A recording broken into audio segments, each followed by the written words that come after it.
പശ്ചിമേഷ്യയിൽ യുദ്ധ സാഹചര്യം കൂടുതൽ സങ്കീർണമാകുന്നതിനിടെ ലോകത്തെ വീണ്ടും ആശങ്കയിൽ ആഴ്ത്തിക്കൊണ്ട് റഷ്യയുടെ ഡൂംസ്ഡേ വിമാനം അഥവാ നാശമുറപ്പിക്കുന്ന വിമാനമെന്ന് വിശേഷിപ്പിക്കപ്പെടുന്ന അതീവ സുരക്ഷാ സംവിധാനങ്ങളുള്ള Tu-214 PU വ്യോമ കമാൻഡ് വിമാനം ഇറാന്റെ തലസ്ഥാനമായ ടെഹ്റാനിൽ എത്തിയെന്ന് അന്താരാഷ്ട്ര മാധ്യമങ്ങളും വിമാന ഗതാഗത നിരീക്ഷണ വിവരങ്ങളും സൂചന നൽകിയിരിക്കുകയാണ്. ഈ വിമാനത്തിന്റെ വരവ് സാധാരണ നയതന്ത്ര സന്ദർശനമായി കാണാൻ കഴിയില്ല എന്നാണ് പ്രതിരോധ വിദഗ്ധരുടെ വിലയിരുത്തൽ. അതീവ സുരക്ഷിതമായ ആശയവിനിമയ സംവിധാനങ്ങളുള്ള ഈ വിമാനം യുദ്ധ സാഹചര്യങ്ങളിൽ രാഷ്ട്രതലവന്മാർക്കും സൈനിക നേതൃത്വത്തിനും പറക്കുന്ന കമാൻഡ് സെന്ററായി പ്രവർത്തിക്കാൻ രൂപകൽപ്പന ചെയ്തതാണ്. അതിനാൽ തന്നെ ഇതുവരെ ഇറാന് പരോക്ഷ സഹായങ്ങൾ ചെയ്തു വരികയായിരുന്ന റഷ്യ പശ്ചിമേഷ്യൻ പ്രതിസന്ധിയെ അതീവ ഗൗരവത്തോടെ കാണുന്നുവെന്നും അമേരിക്കയ്ക്കെതിരെ ഇറാന് വേണ്ട ശക്തമായ ചില നീക്കങ്ങൾ നടത്തുവാൻ ഒരുങ്ങുന്നു എന്നതിൻ്റെ തെളിവായി ഈ സംഭവത്തെ അന്താരാഷ്ട്ര യുദ്ധ നിരീക്ഷകർ വിലയിരുത്തുകയാണ്. ഈ നീക്കങ്ങൾ മോസ്കോയും ടെഹ്റാനും തമ്മിലുള്ള ഉന്നതതല ചർച്ചകൾക്കും സൈനിക സാങ്കേതിക സഹകരണത്തിനും വഴിയൊരുക്കുന്നതായിരിക്കാമെന്ന വിലയിരുത്തലുകളും ഉയരുന്നുണ്ട്. എന്നാൽ ഈ വിമാനത്തിന്റെ ഔദ്യോഗിക ലക്ഷ്യം റഷ്യ ഇതുവരെ വിശദീകരിച്ചിട്ടില്ല.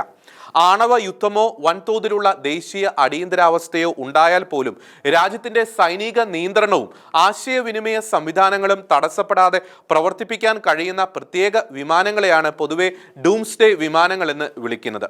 ഭൂമിയിലെ കമാൻഡ് കേന്ദ്രങ്ങൾ പ്രവർത്തനരഹിതമായാലും ആകാശത്ത് നിന്ന് തന്നെ സൈനിക നടപടികൾ ഏകോപിപ്പിക്കുവാനും നിർദ്ദേശങ്ങൾ കൈമാറുവാനും ഇത്തരം വിമാനങ്ങൾക്ക് കഴിയും.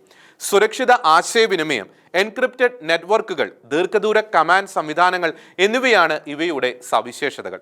റഷ്യ നേരിട്ട് യുദ്ധത്തിൽ ഇടപെടുമോ എന്നറിയാനാണ് ലോകം ഇപ്പോൾ ജാഗ്രതയോടെ ഉറ്റുനോക്കുന്നത്.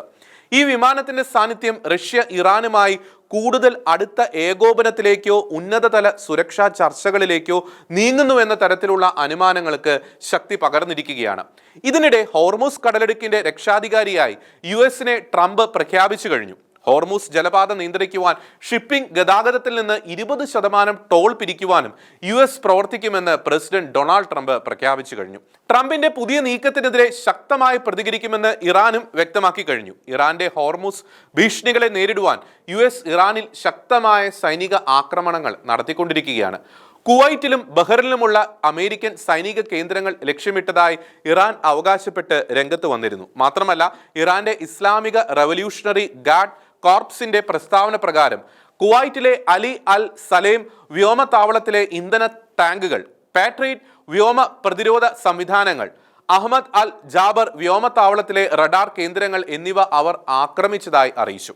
കൂടാതെ ബഹ്റിനിലെ ഷെയ്ഖ് ഈസ എയർബേസിലെ ഹെലികോപ്റ്റർ അറ്റകുറ്റപ്പണി കേന്ദ്രം, P-8 നിരീക്ഷണ വിമാനങ്ങളുടെ hangar, American drone command and control centre എന്നിവിടങ്ങളിലെല്ലാം ആക്രമണം നടത്തിയെന്നാണ് ഇവർ അവകാശപ്പെട്ടിരിക്കുന്നത്.